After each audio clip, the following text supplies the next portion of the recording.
Alright, good morning po sa inyong lahat mga kababayan, Batang Maynila to it's. Ngayon po ay nagaganap ang pagtalakay sa dalawang impeachment complaint laban kay Pangulong Bongbong Marcos. So yan po ay ang pangunguna po ng Committee on Justice dyan po sa House of Representatives na pinamumunuan ni Congressman Jinky Beatrix Luistro. Yan mga kababayan. So, pinag-usapan po nila kung meron po bang form at substance ang dalawang impeachment complaint laban kay Pangulong Bongbong Marcos. So, diretso na po tayo dito sa nagaganap na hearing yan po sa Committee on Justice.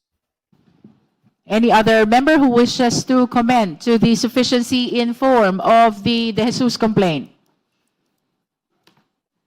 If there are no other members who would like to, the Honorable Chair Abante is recognized. Are we not discussing the sufficiency? Please speak closer to the Are we microphone. not discussing the sufficiency in form here?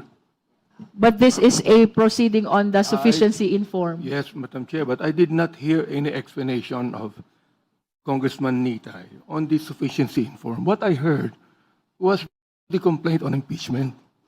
Ang narinig ko kanina, yung mga complaint on impeachment, hindi ko narinig yung explanation niya on sufficiency in form. Hindi pa natin pinag-uusapan dito yung substance.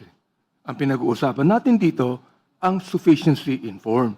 Kaya nais ko muna marinig ang paliwanag ni Congressman Nitay tungkol sa sufficiency in form ng verified complaint na ito. While the pronouncement of Representative Nisay is quite limited as to sufficiency in form, the Chair heard it loud and clear when he said that the complaint of De Jesus is compliant with respect to sufficiency in form, and he made mention as well about the verification, unless Representative Nisay would like to make an additional manifestation. Madam Chair, generally, a complaint is sufficient in form if it meets the formal requirement on its face. Sa ilalim ng rules, ang complaint dapat ay katulad ng nabanggit nyo kanina, verified under oath by the complainant through an affidavit stating that he has read and understood the contents of the complaint and that the allegations therein are true and correct based on his personal knowledge or authentic documents. So lahat po ng yan present naman sa ating complaint. Therefore, I am manifesting that the complaint is sufficient in form. Thank you, Madam Chair. Bishop, I hope that satisfies the Honorable Abante. Any other member who wishes to comment on the sufficiency in form? Because otherwise, we will be proceeding to the determination of sufficiency in form of the second complaint. That is the Masa et al. Complaint. Madam Chair, The Honorable Congressman Riton is recognized. I just wanted to be very clear on the topics of personal knowledge and authentic records because for the record, I understand that in previous impeachment cases, the question of personal knowledge and or authentic records is the crux on the sufficiency in form question. So I just wanted to know from the endorser whether or not the complaint is based first on personal knowledge or actually authentic records. Madam Chair. The Chair wishes to remind the committee members that our determination of form and substance should be confined in the impeachment complaint itself. As to whether or not it is indeed based on personal knowledge or authentic records, we will be proceeding to that on the proper time. But for the purpose of determination of sufficiency in form, what we're looking at right now is whether the verification is properly written, which means it has to include personal knowledge and authentic records. I submit, Madam Chair. May we flash on the screen for the benefit of those who wish to see the impeachment complaint. This is the verification part. Can you please zoom?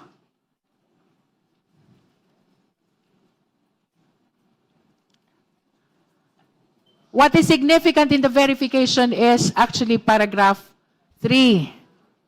And paragraph 3 reads, the allegations in the verified complaint are true and correct based on my personal knowledge or based on authentic documents. That is for consideration, of course, of the committee members. Madam Chair. The Honorable Suntay is recognized. Thank you. Madam Chair, in the determination of sufficiency in form, three things are important.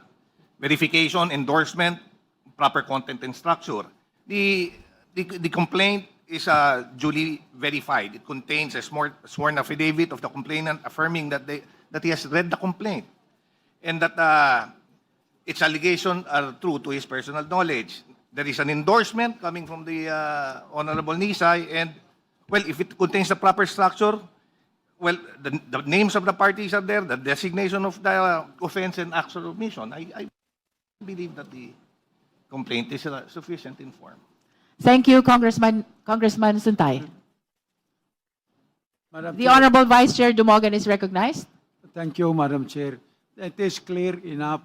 So let us vote for the issue on sufficiency. We will come to that, in Vice form. Chair. Madam Okay. Chair. I think we have exhausted already our discussions as to sufficiency in form of the De Jesus complaint. We shall now proceed to our discussion on the sufficiency in form of Massa et al. Complaint. But let us hear first the manifestation of position of our endorsers. The Honorable Representative Tino is recognized. Madam Chair, I defer to Madam Chair, Representative Ilago. Madam Chair, With the indulgence of the Honorable Tino, the Honorable Rodriguez is Let recognized. us first, it's a matter of order.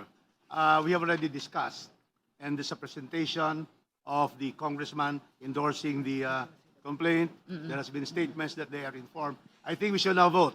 We should not vote on the first one before we go to the second one. Yes, so I ask for a vote, Madam Chair, for the sufficiency in form of the De Jesus complaint as endorsed by Congressman Jet Nisay. So moved, Madam Chair. There is a motion to vote on the sufficiency in form of the Jesus complaint. Do I hear a second? Second, Madam Chair. The same has been seconded. So the motion is granted. The chair is now ready to hear the necessary motion.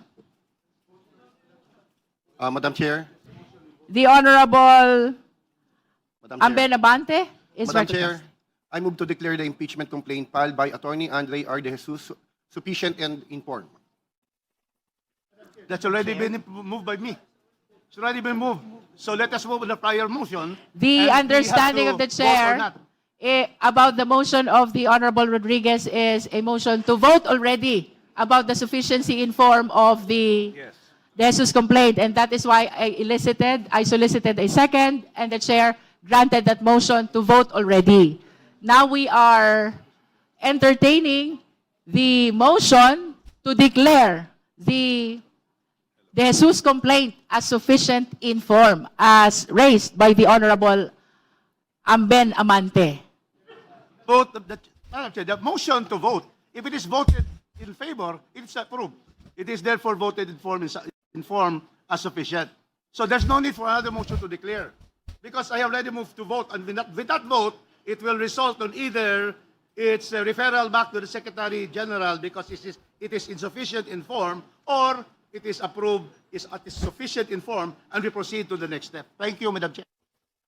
With the indulgence of the Honorable Rodriguez, the chair was listening very well when he raised the motion of voting already about the sufficiency in form of the Jesus complaint. And the intention of the chair, when she recognized Honorable Rodriguez and even solicited a second to that motion, is to resolve whether or not we will be doing the voting now or after we deliberate on the sufficiency in form of the second impeachment complaint. So, with the indulgence of the Honorable Rodriguez, I hope we can proceed.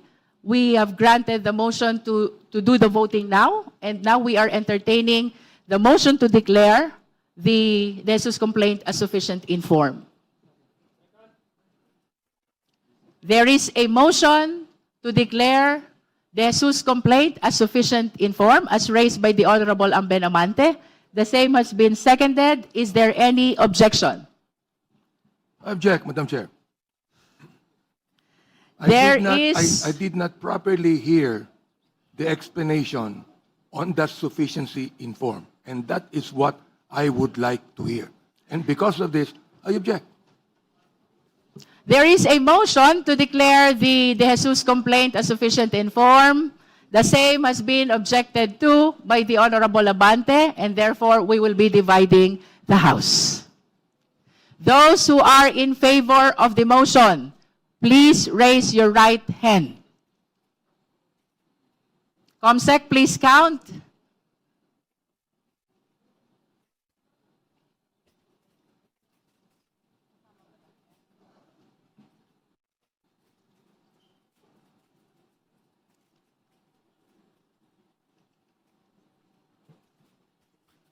Okay, so pinagbobotohan po kung sufficient in form yung first impeachment complaint laban kay Pangulong Bongbong Marcos. Ayan, halos lahat po sila. Nakataas ang kamay.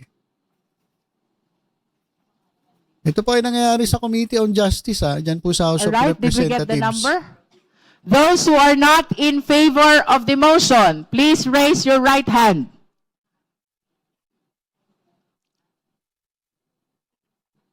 Those who abstain, please raise your right hand.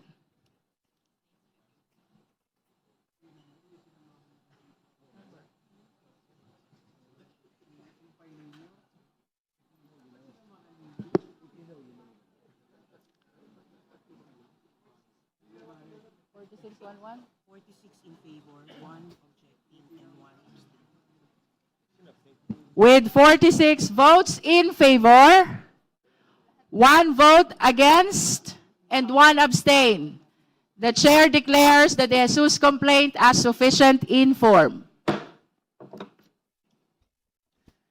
Now we shall proceed to our determination of sufficiency in form of the Masa et al. Okay, so ayan mga kababayan, yung unang impeachment complaint kay Pangulong Bongbong Marcos ay sufficient in form. Ano ba ibig sabihin nun? Sufficient in form. Okay, ito, paliwanag na natin. Ang haba-haba ng discussion nila. Dami talagang pasikot-sikot, no? Talagang kinakailangan talagang masyadong masalimuot kasi ito. Itong impeachment complaint. So, ang pinag-usapan pa lang dito kung sufficient in form ba ang unang impeachment complaint na isinampa laban kay Pangulong Bongbong Marcos. So, ayan, nagbotohan sila at sufficient in form naman daw yung unang impeachment complaint. Ano ba ibig sabihin ng sufficient in form para po sa kaalaman natin? Okay. Ang sufficient in form sa isang impeachment complaint ay nangangahulugang kumpleto at maayos ang formal na anyo ng reklamo ayon sa hiningi ng saligang batas at mga patakaran ng Kamara. Liwanagin ko lang hindi pa ito paghusga kung totoo o mabigat ang paratang. Okay. Kapag sinabing sufficient in form, ito lamang po ang mga tinitingnan. Tinitingnan kung tama ang forma, hindi po yung laman ng ebidensya. Para po maliwanag Okay. Ano ba mga sinusuri? Tamang naghain. Dapat ay isang mamamayan o miyembro ng House of Representatives ang naghain. Pangalawa, may tamang panunumpa, verification at jurat. Kailangan sumpaan ng reklamo, notarize o kaya may oath. Okay. Pangatlo, may malinaw na akusasyon. Nakatukoy kung aling impeachable offense ang inireklamo. Halimbawa, betrayal of public trust, graft and corruption at iba pa. Pangapat, may kalakip na dokumento. May mga annex o attachments bilang batayan ng paratang o kahit hindi pa sinusuri kung sapat ang bigat. So hindi pa yung loob yung form pa lang. Yun ang tinitingnan. At number 5, dapat ito ay sumunod sa House rules o wastong format, bilang ng kopya, pirma at iba pang technical na requirements. Okay. So kapag sufficient in form, hindi po ito nangangahulugan. Para maliwanag, hindi po ibig sabihin na unang-una totoo ang paratang. Pangalawa, may sapat na ebidensya. At pangatlo, uusad na agad ang impeachment trial. Para lang malinaw Para lang malinaw. So, yun po yung pinag-usapan. Sufficient informed yung impeachment complaint. Sa una pa lang yan mga kababayan, yun po yung unang impeachment complaint laban kay Pangulong Bongbong Marcos. Mamaya-maya po gagawa tayo ng video tungkol sa ikalawang impeachment complaint na isinampa laban kay Pangulong Bongbong Marcos. At tingnan natin kung ito po ba ay sufficient informed. Okay, liwanagin ko uli Hindi porke sufficient informed, lumalabas, totoo na yung paratang, may sapat na ebidensya, at uusad na agad ang impeachment trial. Maliwanag po yan mga kababayan Impeachment informed pa lang ang pinag-usapan natin. So mamaya, sa pangalawang video natin, maya-mayang konti, maglalabas tayo ng video tungkol naman sa pangalawang impeachment complaint kay Pangulong Bongbong Marcos. Tingnan natin kung yun po ba ay sufficient informed. Alright, so yun lang po muna mga kababayan. Tutok-tutok lang po dito sa Batang Maynila Toys. Sa ibang mga updates, ingat po tayong lahat. God bless po.